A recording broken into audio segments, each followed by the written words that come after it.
Comencemos con la temática, con ayuda del Cambrai, que es nuestro hashtag de la noche, y es que el gobierno de la República ha dado a conocer pues la forma en la que estará intentando ayudar a las víctimas de la luz que se dio el pasado jueves allá en la comunidad de El Cambrai. Esto en Santa Catarina Pinula. Hay algunas restricciones que estarían limitando la ayuda para determinadas personas a pesar de vivir allí en El Cambrai. Las noticias nacionales son presentadas por Azúcar de Guatemala.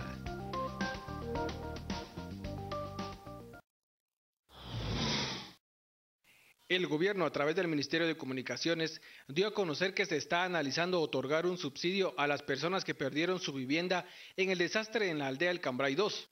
El subsidio consistiría en otorgarle cierta cantidad de dinero a las personas a través de organizaciones para que puedan obtener otra propiedad.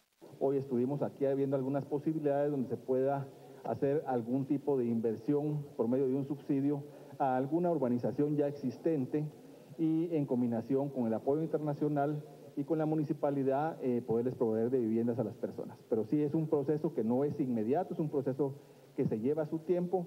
Para mi punto de vista, deberían ser trasladadas a urbanizaciones que ya estén hechas y que el subsidio que se les dé sea para comprar un terreno ya hecho.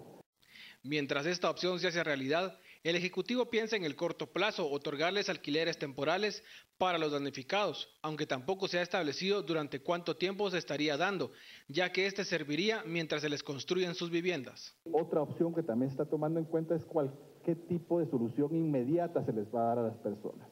Se habló de la posibilidad de poder dar una opción de alquiler temporal a las familias para poder acceder a una vivienda de inmediato y no tener que esperar la construcción de las viviendas, o también la donación de algunas entidades internacionales que nos podrían dar de albergues temporales. Al cuestionar al ministro de dónde saldrían los fondos, dijo que por el momento no se conoce cuál sería el origen. Las noticias nacionales fueron presentadas por Azúcar de Guatemala. Pero también a los damnificados del Cambrai se les ha aprobado pues una ayuda de 20 millones de quetzales de parte del Congreso de la República. A decir de los legisladores, es parte de los ahorros que se tienen en el Congreso. Vamos a seguir con el tema. Por supuesto, es un ofrecimiento ya que ha sido discutido y aprobado por parte de los diputados al Congreso de la República de una ayuda de 20 millones de quetzales.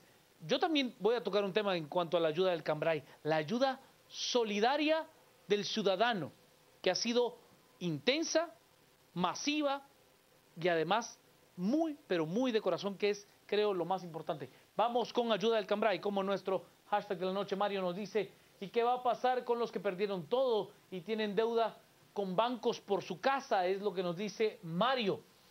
Nos dice: la comunidad estudiantil de la Escuela de Comunicación de la Universidad de San Carlos se solidariza con la compañera Venus Espina, quien cursa el 10º semestre de la licenciatura de la jornada nocturna. Nuestra compañera perdió a 11 miembros de su familia en el deslave ocurrido el 2 de octubre en el Cambrai. Bueno, qué golpe tan devastador, sin lugar a dudas.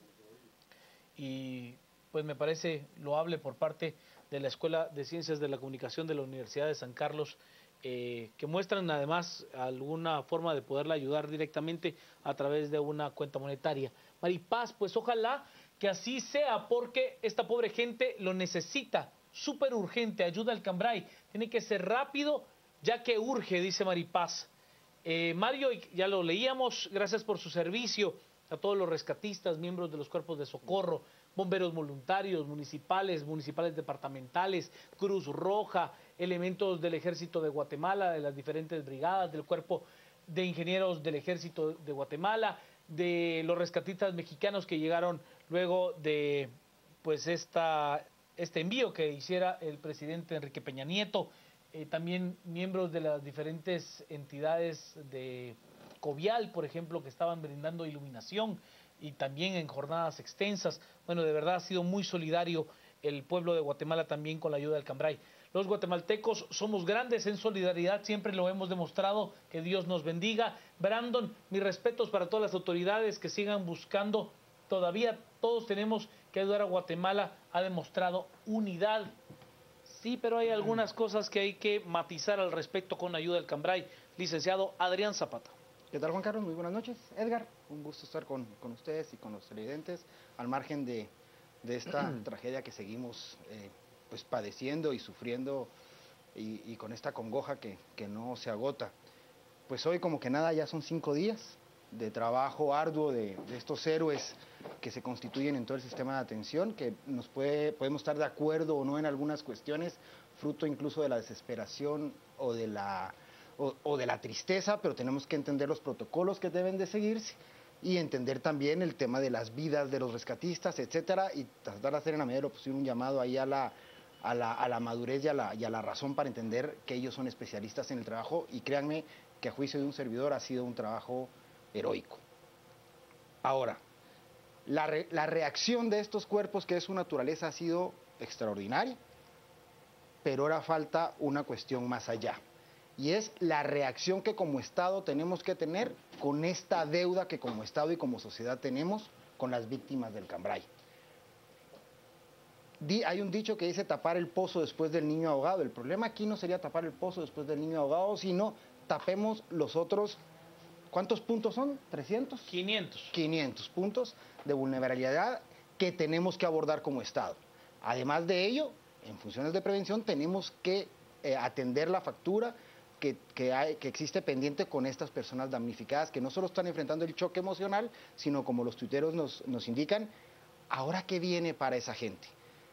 Es triste ver cómo la sociedad, bueno, es triste y alegre al mismo tiempo ver cómo la sociedad y el guatemalteco se articula solidariamente, se montan centros de acopio y se empieza a generar toda esta ayuda para la población del Cambrai, y al margen de ello el Ejecutivo muestra un poco de pasividad que es lamentable.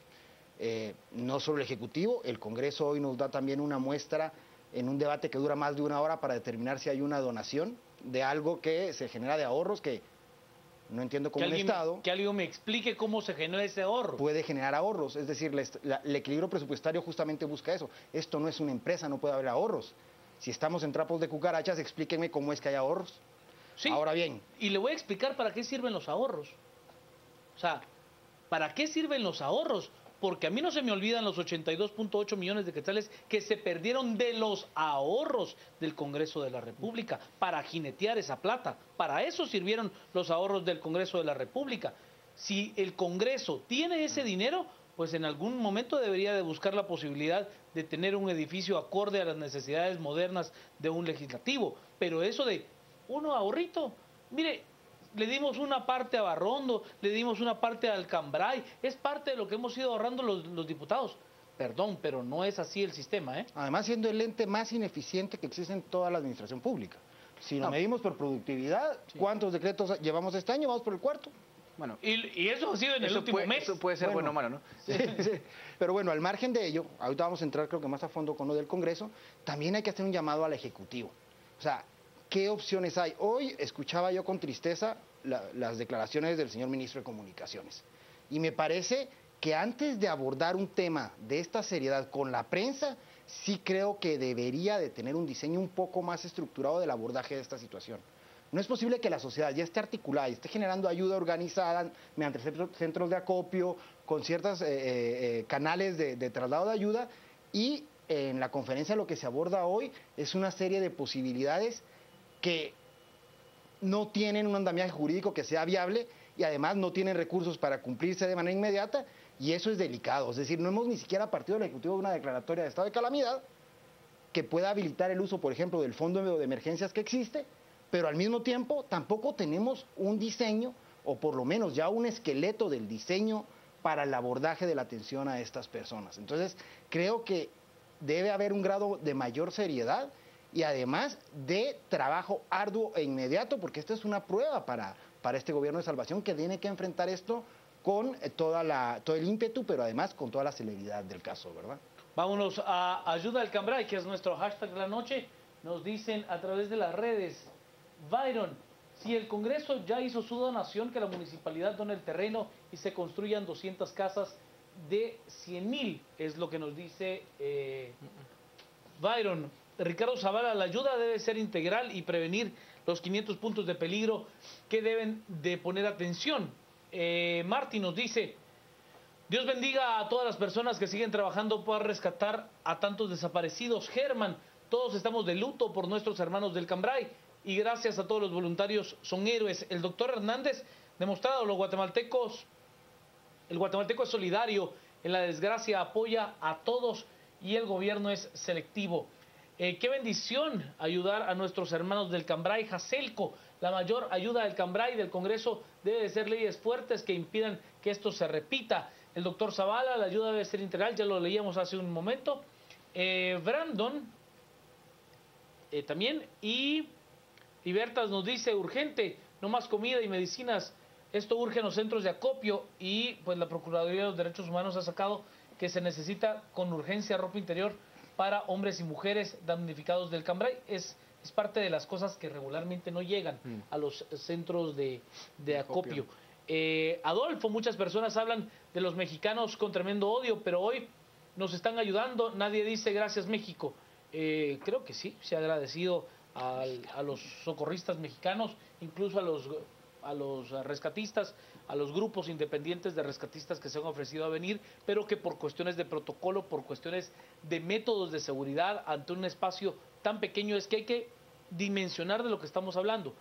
Cuando usted tiene una tragedia de nivel nacional como un terremoto, donde usted tiene extensas zonas donde necesitar ayuda, pues obviamente usted apela a la ayuda internacional para poder cubrir estas necesidades, pero el Cambray en realidad es una porción pequeña de terreno, donde si usted tiene 1.800, 2.000 personas en una situación donde esa montaña sigue siendo amenazante, oiga, puede ser el lugar de una ayuda, puede ser una complicación enorme para las tareas de búsqueda y Dios no lo quiera, ocurra otra tragedia.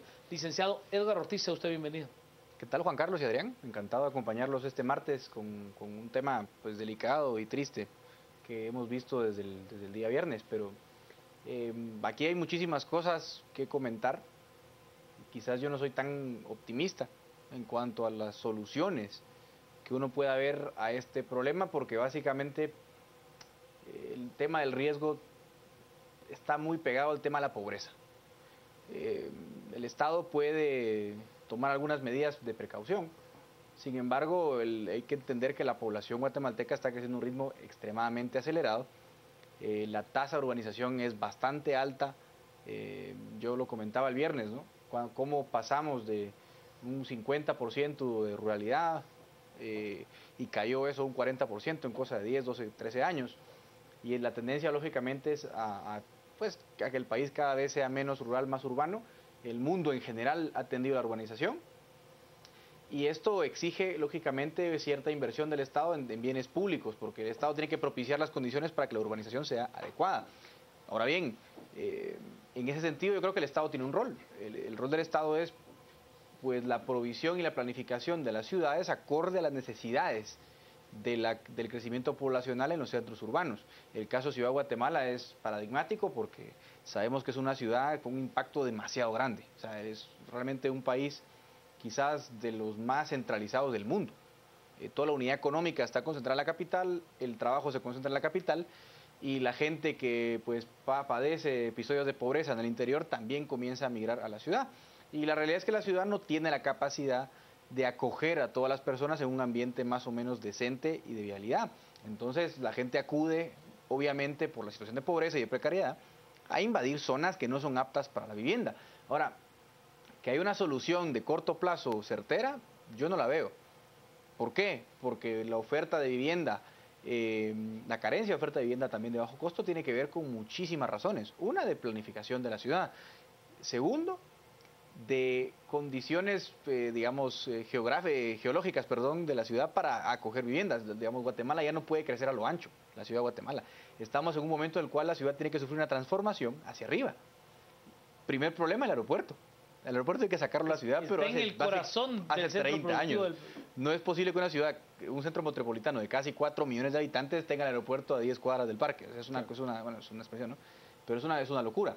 Entonces, claro, la ciudad tiene que empezar a crecer hacia arriba, pero el problema es que mientras la ciudad se transforma, pues sufriremos de muchísimas invasiones, digamos, en las áreas periféricas, en las áreas riesgosas, donde obviamente la propiedad probablemente sea pública o sean terrenos baldíos, y se continuarán invadiendo una y otra vez. Realmente vigilar eso al 100% es imposible. O sea, tampoco nos engañemos, es deseable reducir desastres, es deseable prevenir, pero entendamos pues que el nivel de prevención óptimo no es 0 desastres. Probablemente se pueda mitigar en algunas zonas, en otras será imposible por la razón antes mencionada. Entonces ahí yo creo que hay que hacer un replanteamiento primero del plan de crecimiento del país, porque también un tema preocupante sea que todavía estemos viendo la ciudad como el gran receptor de la población rural y de la población del interior. Ya creo que también hay que hacer una, digamos, renovación económica del país para que otros centros urbanos también se vuelvan acogedores de población. No podemos seguir dependiendo de Ciudad de Guatemala, que alberga casi un tercio de la población. Vamos, es que es una locura. Por otra parte, habría que revisar también el costo de cumplir con la norma de construcción, porque fíjense ustedes, uno dice fácil, ¿no? Desde su despacho, hay que mejorar las condiciones de vivienda, pero eso cuesta mucho dinero también. Entonces, construir vivienda de esa calidad, de esos parámetros, te empuja a la informalidad de construcción. Nadie saca licencias, nadie saca permisos, pone 2 columnas por un muro larguísimo y altísimo, y también esas construcciones se caen con un soplido de viento. Hay que revisar en qué condiciones estamos, qué medidas de seguridad le podemos pedir a la población, y bajar también un poco el coste de edificación y de vivienda, y revisar nuestro plan de ordenamiento territorial. No sé cómo está, yo no soy experto en urbanismo. A ver, hay que entender que también hay una cuestión de idiosincrasia aquí, ¿no? Para el guatemalteco no es vivienda si esto no es bloque acero, ¿no? O sea, hay países de alto desarrollo donde la madera es un elemento de construcción sumamente utilizado. Acá, para nosotros, no es una forma. Los edificios de apartamentos y ese tipo de cosas todavía son vistos con recelo por parte del guatemalteco. El guatemalteco, si quiere comprar, si quiere hacer una inversión de 20, 25 años a un préstamo bancario, tiene que tener suelo, si no, tiene sus reservas para hacer una inversión de esa naturaleza, ¿no? Vamos a las redes, estamos con Ayuda al Cambrai, como nuestro hashtag de la noche. Nos dice a través de nuestro hashtag: esto que no se olvide pronto, hay que actuar porque aún existen regiones que corren el mismo riesgo, ayudemos todos. Cristian nos dice, también es de programar derrumbes controlados, hay noticias de ello. Entiendo que hoy se hizo un análisis profundo, principalmente por el Cuerpo de Ingenieros del Ejército de Guatemala, de determinar si se va a esperar a que se caiga el resto del cerro o se habrá se volará parte del cerro para que esos rescatistas que están hoy allí no corran ese riesgo de no saber cuándo se va a caer el cerro, ¿no? Kevin nos dice, 20,000 quetzales realmente no alcanza para mucho en estos tiempos. Supongo que es mejor algo que nada, es lo que plantea Kevin. A ver, respecto a la cifra que brinda Kevin, hoy escuchaba yo cuánto era la cifra por un lote en el Cambrai. 35,000 quetzales era lo que la gente pagó por los lotes en el Cambrai. Y aún así los tuvieron que pagar en 3, 4, 6 o 7 años. Por lo tanto, si dimensionamos la cantidad, tenemos que analizarlo desde diferentes perspectivas, no solo de nuestra propia perspectiva en cuanto al valor, ¿no? Troyano, ¿cómo es posible que el corrupto decorado siga? Él fue parte del robo del Partido Patriota y ahora es quien habla de ayuda. Brando nos dice, ahora hay que ver quiénes van a fiscalizar el dinero para saber que si van a llegar los fondos para esa ayuda. Emerson, si proponemos que los 20 millones del Congreso sean para un techo para mi país, no hay riesgo de que lo roben, es lo que dice Emerson. Entiendo, por ejemplo, que mañana en la actividad del MacDía Feliz habrá una serie de aportes por parte de McDonald's a un techo por mi país que va directamente al Cambrai. Eso es lo que tengo entendido después de los comunicados que se dieron hoy. Desborde de apoyo estuvo el domingo en el albergue en un colegio. Espero que haya real aporte directo porque están aprovechando de lo ajeno. Yo lo vi, es lo que nos dice Jesse. El licenciado Alejandro Penados, a mí me parece irresponsable del Congreso si no se han cuantificado lo que se necesita, es lo que nos dice el licenciado Penados. Qué bueno que el gobierno destine ayuda, qué malo que aún no sepan de dónde sacarán los fondos. Tulio, además de educar en cultura de prevención, las autoridades municipales y gubernamentales deben de dar opciones para reubicar a las comunidades en riesgo.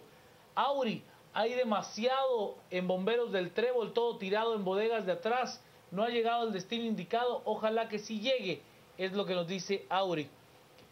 Es momento de brindarles un lugar adecuado donde vivir, que les dé seguridad para que sigan con su vida normal. Rick Zapata. Sí, bueno, yo creo que, por ejemplo, me llamó la atención un tuit del licenciado Penados, es irresponsable si no se ha cuantificado. Eso, se necesita mucho más que eso, o sea, para realmente abordar el tema de vivienda popular en este país, 20 millones no es nada, es decir, no, y además, sobre todo en el contexto de que ese dinero no tiene nada que estar haciendo allí. Tenemos que establecer la fortaleza del Estado desde lo financiero para poder determinar cómo vamos a ir creciendo en institucionalidad. Pero al margen de ello, creo que ahorita la tarea tiene que ser también en dos sentidos. Uno, no hay que olvidar el castigo. Es decir, creo que lo comentamos aquí el viernes pasado con Edgar, en el hecho de que estas eran casas formales, que se notificó, que se vendió, tal como usted dice, Juan Carlos, y se pagó incluso a plazos. Las declaraciones de la señora que muestra sus recibos y hace ver cuánto tiempo se tardó en pagarlo es algo que indigna profundamente. Eso es lucrar con la tragedia y ahora tiene que pagarse. La ley tiene que caer con todo su peso sobre la gente, ya sea que la inmobiliaria que lo comercializó o bien la negligencia, o no quiero pensar que el tema del contubernio en el que pudieron haber incurrido con autoridades municipales para la autorización de esa construcción, que se ha dicho de paso, también se hace ver por los afectados que pagaban incluso UCI. Entonces, esto es una grosería que tiene que ser castigada. Pero es que, a ver, es que no nos malentendamos. El Cambray es una colonia, comunidad urbana, o sea, formal, legal, total, no, o sea, yo fui ahí, las estructuras eran estructuras formales, había drenajes, electricidad, agua corriente, vamos, el camino era asfaltado. Quiere decir que para que usted venga y haga una construcción de casas en serie, eso no es que usted tenga un albañil block por block, ¿verdad? O sea, usted está hablando de camiones de cemento para poder hacer ese tipo de casas en serie. Alguien lo autorizó y alguien además comercializó esas casas. Es que eso es lo que yo le digo. Hay una responsabilidad que tiene que ¿cómo se llama? Esclarecerse, y tiene que caer la ley sobre esta gente. Eso es innegable. Pero el otro tema que es el más delicado es justamente con los otros 500 puntos. Y es lo que tenemos que abordar desde el tema de la institucionalidad. Es donde también se evidencia la necesidad de que el Estado cuente con más recursos. Hay muchos tuiteros y en todo este tiempo he estado leyendo a mucha gente que opina y que en efecto no indigna el tema de todo lo que la corrupción se ha comido, sobre todo en la última gestión, pero cuando nos damos cuenta cada cosa que nos brinca en la cara, la carta de la corrupción que sacamos para cada uno, ese comodín, nos damos cuenta que es demasiado pequeño al lado de todas las inmensas necesidades y las deudas sociales que tiene el país. Ojo, no estoy diciendo que la corrupción no sea algo importante y no haya que erradicarla de inmediato. Lo que estoy diciendo es que cada día nos sale una tragedia nueva que nos sigue desnudando como Estado, y tenemos que darnos cuenta de la necesidad de abordar esos temas desde el esquema del financiamiento institucional. Además, evidentemente también desde la agilidad en la gestión. Miren, hoy los diputados se tardaron, porque yo seguí la transmisión, se tardaron 1 hora y media para decidir si se aprobaba la moción privilegiada en busca del donativo. O sea, y oír a algunos diputados que decían, pero es que eso no nos toca a nosotros, eso lo tiene el Ejecutivo, ¿por qué lo tenemos que dar nosotros? Es decir, se contrapone la solidaridad de la población. ¿De dónde salió la plata? Mire, esa es la pregunta, ¿de dónde salió la plata? ¿Cómo? ¿De los diputados? Claro, hoy el diputado Blanco primero maneja esa postura, y después evidentemente ante la reacción de toda el resto del Congreso, pues da un paso hacia atrás y tiene que enmendar un poco la plana. Pero lo primero es la mezquindad y la forma de hacer política, seguir diciendo, momento, aquí hay que ahogar al Ejecutivo. ¿Están viendo cómo pero está? Además, es que no se puede ser mezquino con el dinero que no es de él. Claro. Así Sí. de simple, No, licenciado partiendo de ahí. Zapata. Es que, a ver, no es que el diputado Blanco haya agarrado su chequera y haya... Donó. No, es No, que no. no fue así. Ese dinero salió de los impuestos de los guatemaltecos e ilegalmente está en una cuenta bancaria del Congreso de la República, que ha servido para que gente, incluyendo gente de la Unidad Nacional de la Esperanza, porque fue durante una administración de ellos en la Víctor presidencia Medio. del Congreso de la República, que se perdieron 82.8 millones de quetzales. Así de claro es la cosa. Así de claro es la cosa. ¿Por qué? Porque esa plata se estaba jineteando. La sacaron de donde tenía que estar, Comisión. la pusieron a la bolsa, la pusieron a jugar a la bolsa, regresaban el dinero, pagaban los intereses que les pagaba la institución donde tenía que estar y el diferencial era para mi bolsita. Así era la cosa. Claro. Lic. Sí, al margen de este tema, el Congreso, que es obviamente una desfachatez, no es función. Aparte hay un tema que desnaturaliza la función del Congreso. Eso hay que decirlo también. Aparte que es una corrupción tremenda, es que el Congreso no tiene que ejecutar recursos, más allá de lo estrictamente necesario para su mantenimiento. Entiendo yo que paguen funcionamiento de sus secretarias, salarios, conserjes. Eso es lógico, ¿no? Su pacto colectivo leonino que tienen allí. Pero está bien que tú pagues salarios, pero ya decíamos, ¿no? Que el Congreso ya ejecute, eso es una cosa, bueno, desnaturalizadora completamente. Pero bueno, el Congreso hace muchas cosas que desnaturalizan su función una y otra vez. El órgano menos confiable del Estado, por lo menos en lo que refleja las encuestas, ¿no?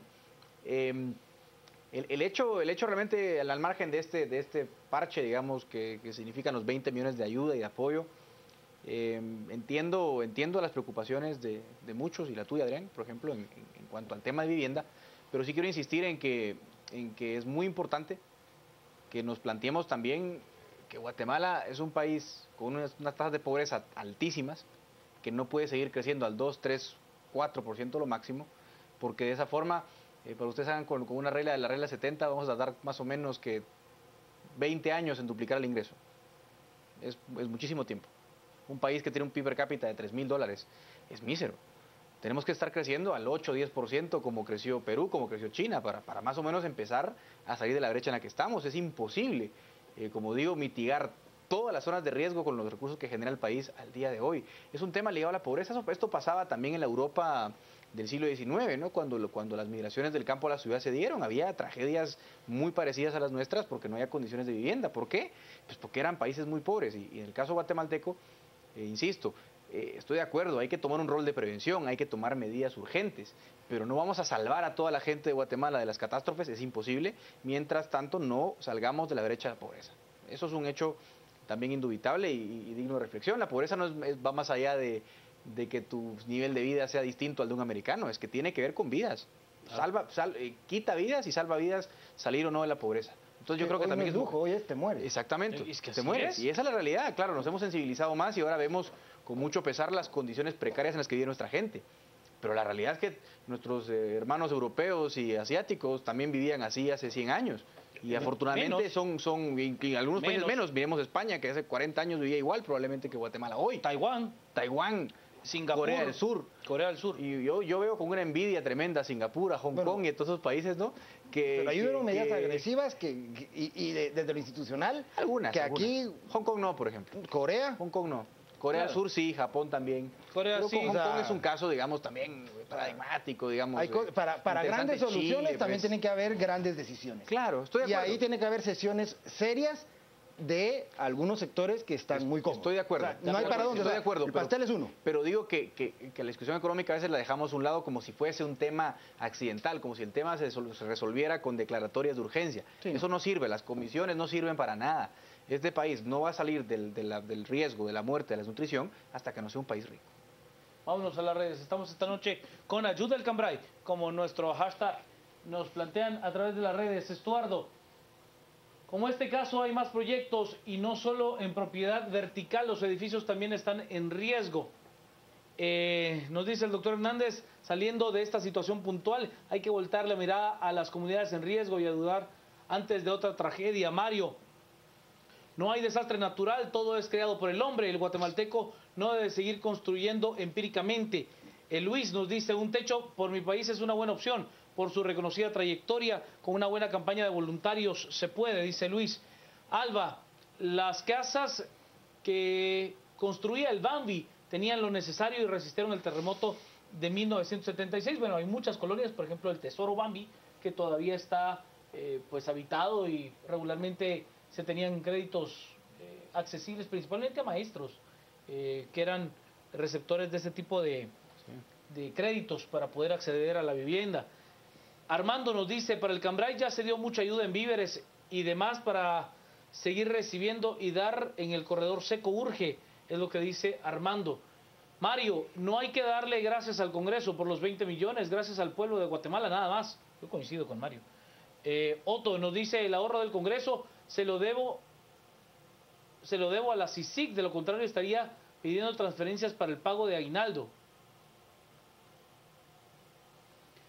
Mario nos dice, el Cambrai queda como zona no habitable, que usen las propiedades extintas. Estuardo, para solucionar el problema de vivienda hay que solucionar el problema económico general del país.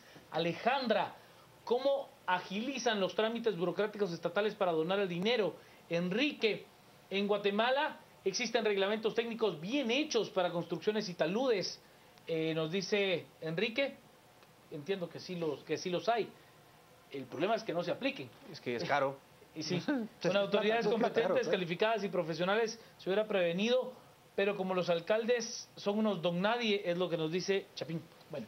Hay muchas cosas del abordaje municipal también. Yo me pregunto, el Infom, históricamente el Infom lo que ha sido un cofre del cual se ha extraído y se ha generado una cantidad de negocios y de actos anómalos, que hoy nadie habla de eso, cuando justamente algunas de las cuestiones en el tema financiero de las municipalidades pudieron haber sido abordadas con responsabilidad, con el apoyo del Infom.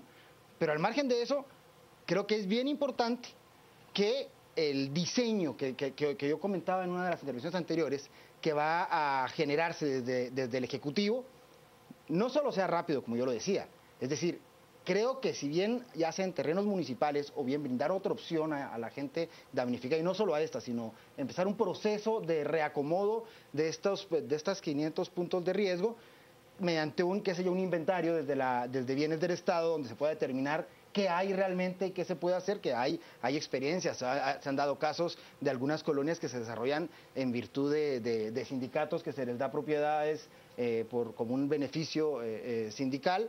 Pues en este caso creo que vale la pena tener un inventario y desde ahí empezar a generar con una articulación interinstitucional los procesos para poder generar vivienda popular y todo un esquema que fue como se crearon finalmente los objetivos de FOWABI, es decir, todo este manejo que tiene que hacerse desde el Ministerio de Comunicaciones en coordinación con finanzas en este caso, creo que es algo que no puede llevar la dinámica pausada que ha caracterizado la administración pública en este país, menos en este momento que todavía va más lento el Ejecutivo. Yo le digo una cosa, ahí lo que hay y lo que ha habido en este país es una serie de pequeños feudos de quienes se llegan a colocar de monarcas de diferentes instituciones, del FOWABI, de Fontierra, de todos donde hay un pequeño monarca que quiere estar perenne ahí.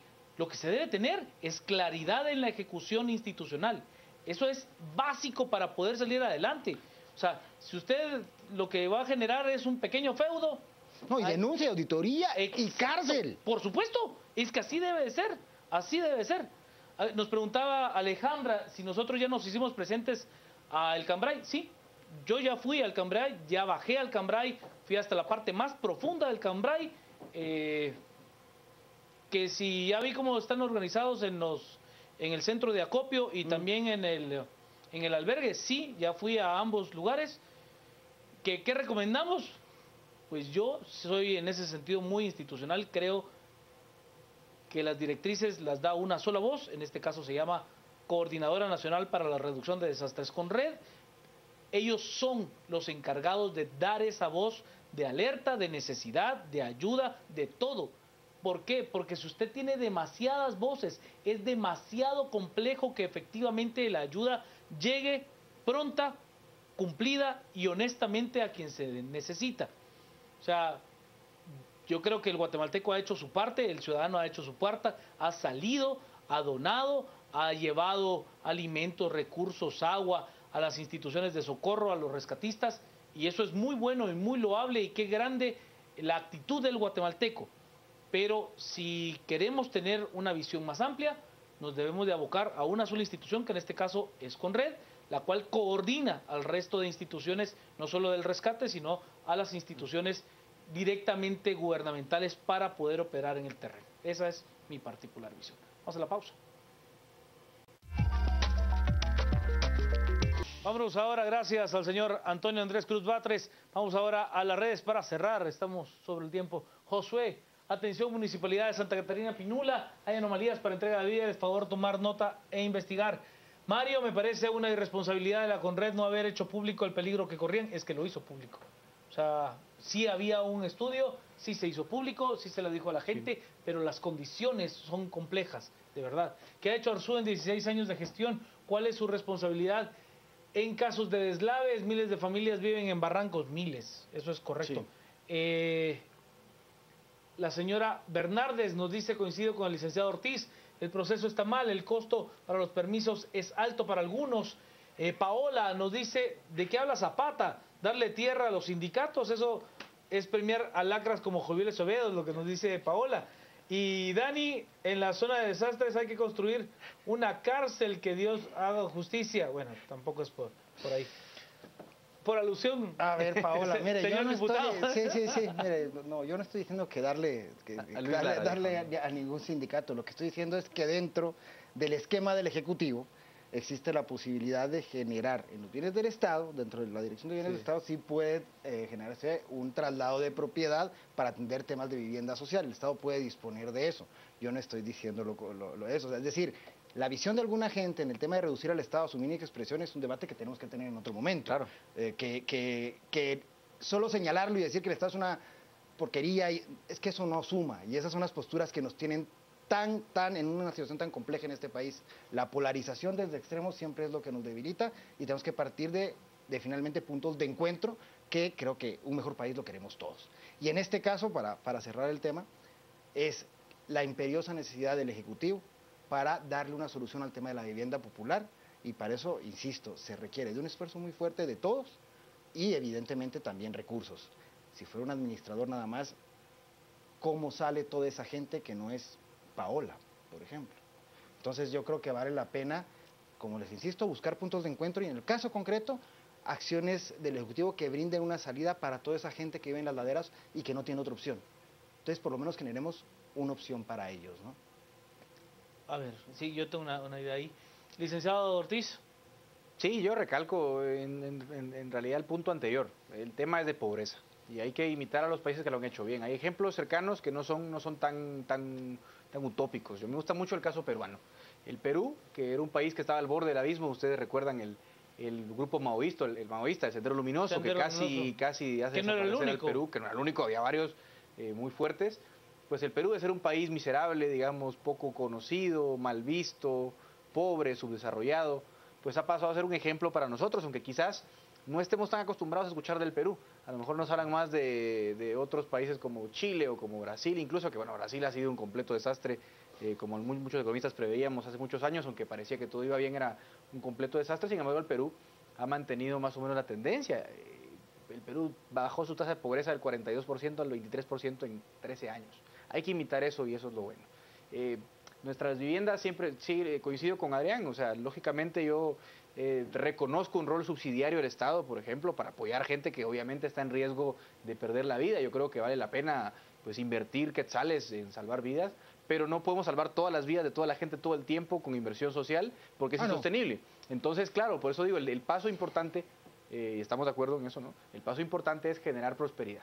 Y cuando generemos prosperidad, nuestra gente vivirá en mejores condiciones, y eso pasa, como repito, por crecer a tasas del 8% por lo menos, para duplicar el ingreso en 8 o 10 años, y así poder sacar a miles de guatemaltecos del hambre, de la pobreza, de la precariedad, y conducirnos a un mejor futuro, pero no para ayer, sino que para hace un mes, porque Guatemala definitivamente está absolutamente estancado en la Edad Media en muchos sitios del país, y eso no puede continuar así. Al resumen. Cementos Progreso. Compartimos sueños, construimos realidades. Presenta este segmento. He de contarle que el gobierno de la República analiza la forma de poder auxiliar a los damnificados del Cambrai para poder reconstruir sus viviendas. El Congreso de la República autoriza un donativo de 20 millones de quetzales para los afectados del Cambrai.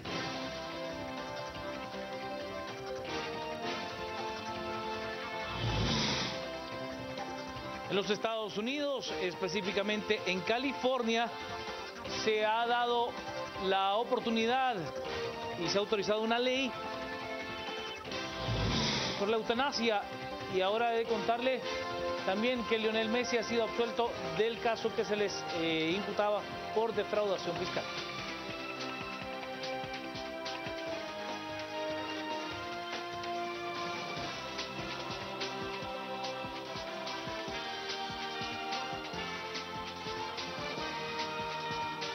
Cementos Progreso. Compartimos sueños, construimos realidades. Presentó este segmento. Gracias, hasta aquí con el debate. Ortiz, Zapata, Sandoval, que tenga una noche muy hermosa.